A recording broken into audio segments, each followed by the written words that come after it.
बाबा साहब ने संसद की कार्यवाही को असरदार बनाने के लिए दोनों सदनों के लिए स्वतंत्र सचिवालय के गठन की बात कही थी। पंडित जवाहरलाल नेहरू जी के प्रयासों से राज्यसभा सांसदों को पब्लिक अकाउंट्स कमेटी और कमेटी ऑन पब्लिक अंडरटेकिंग्स जैसी फाइनेंशियल समितियों की सदस्यता मिली थी। पंडित जवाहरलाल नेहरू जी ने कभी राज्यसभा के अधिकार को कम नहीं होने दिया। 1953 में बजट सत्र के दौरान उन्होंने साफ कहा था कि लोकसभा और राज्यसभा मिलकर भारत की संसद बनाते हैं। हमारे संविधान के अनुसार दोनों सदनों की अथॉरिटी के बीच मनी बिल्स को छोड़कर कोई अंतर नहीं है।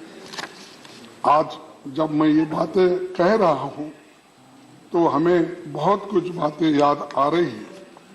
विपक्ष के लोग संख्या बल में भले ही कम हो, लेकिन आप जानते हैं कि उनके अनुभवों और तर्कों में ताकत रहती है।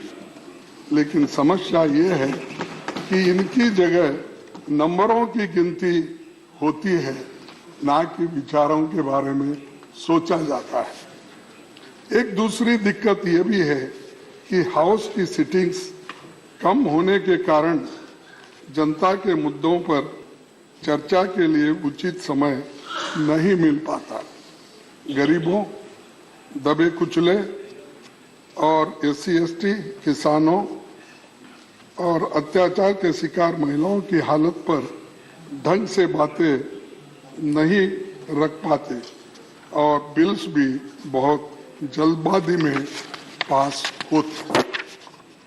पहले जहां संसद में साल के 100 दिनों से ज्यादा चलती थी, अब 60 से 70 दिन भी नहीं चल पाती। लेकिन हमारी आबादी, अपेक्षाएं और समस्याएं बड़ी है।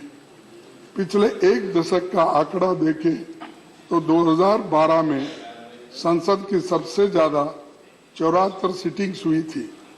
इसके बाद 2016 में 72 सिटिंग्स हुई। हाउस में सिटिंग्स बढ़ेगी तो अच्छा नतीजा निकलेगा और मैं आपसे आशा करता हूं कि आपके नेतृत्व में चर्चा के दिन बढ़ेंगे। सभापति जी, आप तो कानून के जानकार हैं। आप इसे अच्छी तरह समझे कि कानून अगर जल्दबाजी में बनते हैं तो उनमें खामियां होते हैं और सुप्रीम कोर्ट, हाई कोर्ट के जो जजेस है उनकी टीका टिप्पणी भी हम पे होती रहती है। कई जजेसों ने भी ये काम किया है, उनका सही तात्पर्य नहीं निकलता और ऐसे कानूनों की क्वालिटी पर सुप्रीम कोर्ट और हाई कोर्ट की टिप्पणियां करता है। ये हमारी संसद की प्रणाली की सेहत और इमेज को ठीक नहीं लगता।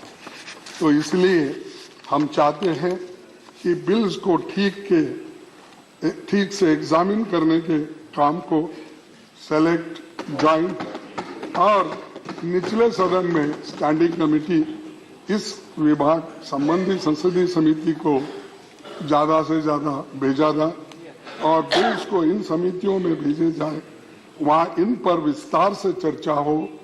राज्यसभा का यही मुख्य काम भी है।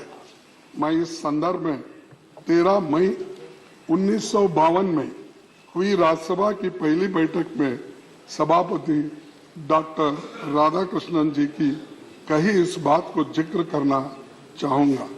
उन्होंने कहा था, हमें इस देश की जनता के लिए ये बात न्यायोचित ठहराने के लिए पूरी ताकत के साथ जुट जाना चाहिए कि जल्दबाजी में पारित किए जाने वाले कानून पर रोक लगाने के लिए सेकेंड चेंबर की तो मल्लिकार्जुन खड़गे कांग्रेस के अध्यक्ष यहाँ पर राज्यसभा में बोल रहे हैं। उनका यही कहना है कि जनता से जुड़े मुद्दों पर चर्चा का समय दिया जाए और जो बिल्स हैं वो स्टैंडिंग कमेटी को भेजे जाए।